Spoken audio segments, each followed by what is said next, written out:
दोस्तों, मैं अनुराग ओझा। कैसे हैं आप लोग? ठीक होंगे। दिल्ली की नई मुख्यमंत्री रेखा गुप्ता के तीखे तेवर और आक्रमणजनक रवैया राजनीति में हलचल मचा दी है। आपको बता दें कि बीजेपी ने 11 दिनों में गहन विचार विमर्श के बाद में मुख्यमंत्री बनाया, यह सोचकर कि पार्टी के नियंत्रण में रहेगी और संगठन की विचारधारा को मजबूती कर आगे बढ़ाएगी। लेकिन मुख्यमंत्री बनने के बाद में जो रूप सामने आए से स्पष्ट होता है कि पूरी तरह से अपनी शर्तों से सरकार चलाने के मूड में है।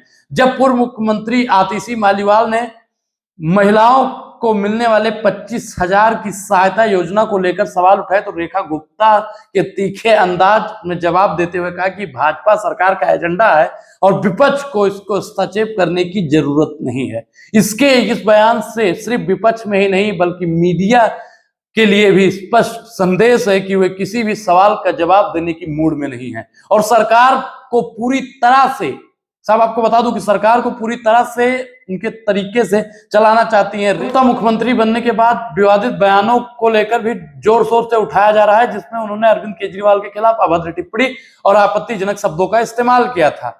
इसके इस ट्वीट से अरविंद केजरीवाल ने सीधा निशाना साधते हुए कहा कि दिल्ली तेरे बाप की नहीं जो तू यहां मुख्यमंत्री बनकर बकवास कर रहा है।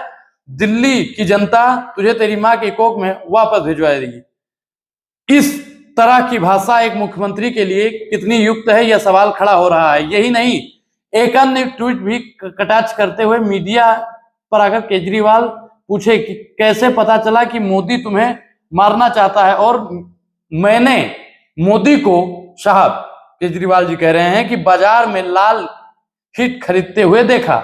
इस बयान से यह स्पष्ट और जाहिर हो रहा है कि रेखा गुप्ता आक्रामक और बिना किसी हिचक के बोलने वाली नेता रही हैं, जो सत्ता में आने के बाद अपने पुराने तेवर बरकरार रखे हुए विपक्ष को काम हमेशा सरकार से सवाल करना और जनता के लिए वादों को सरकार की जवाबदेही होता है। लेकिन रेखा गुप्ता की शुरुआती प्रक्रियाओं से स्पष्ट होता है कि विपक्ष आलोचनाओं की गंभीरता से नहीं ले रही है बल्कि उनके नजरअंदाज करके रणनीति अपना रही हैं। उनके रवैये से प्रतीक होता है कि वे मीडिया और विपक्ष दोनों को साफ तवज्जो नहीं दे रही हैं।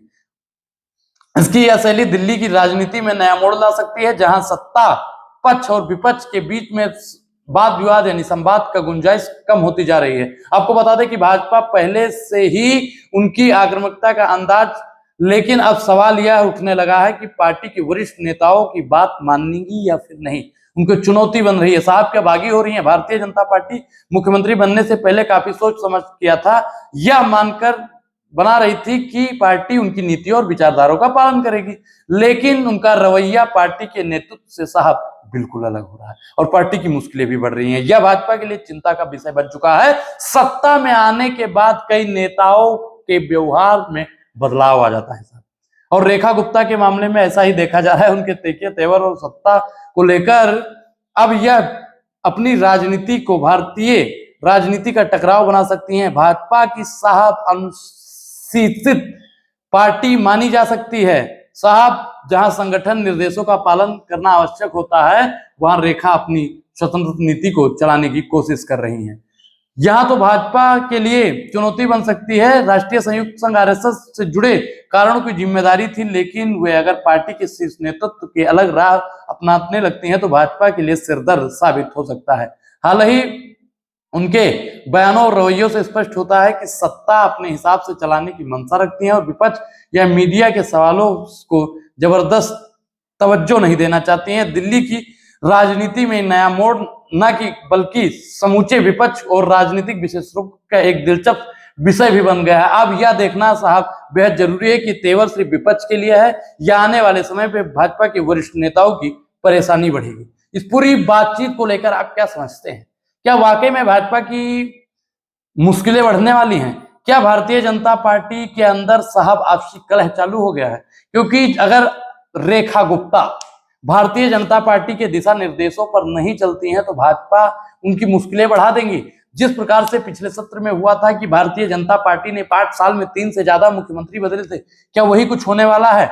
जिस प्रकार से भारतीय जनता पार्टी साहब रणनीति और रवैया अपनाती है, इससे साहब स्पष्ट होता है कि रेखा गुप्ता भाजपा से बागी हो रही है और बागी साहब होना भी चाहिए।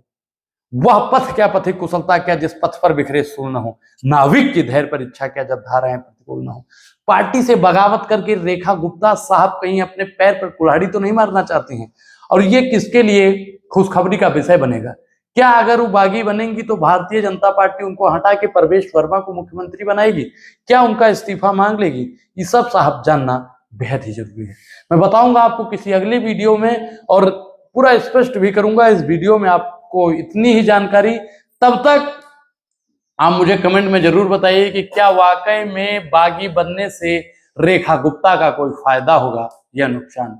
अगर ये बागी होती हैं तो दिल्ली का मुख्यमंत्री साहब कौन बनेगा? इस पूरी बातचीत आपकी क्या प्रतिक्रिया, अपनी प्रतिक्रिया जरूर दें। और अभी तक आपने हमारे चैनल को सब्सक्राइब नहीं किया है तो सब्सक्राइब करना भी बेहद जरूरी है।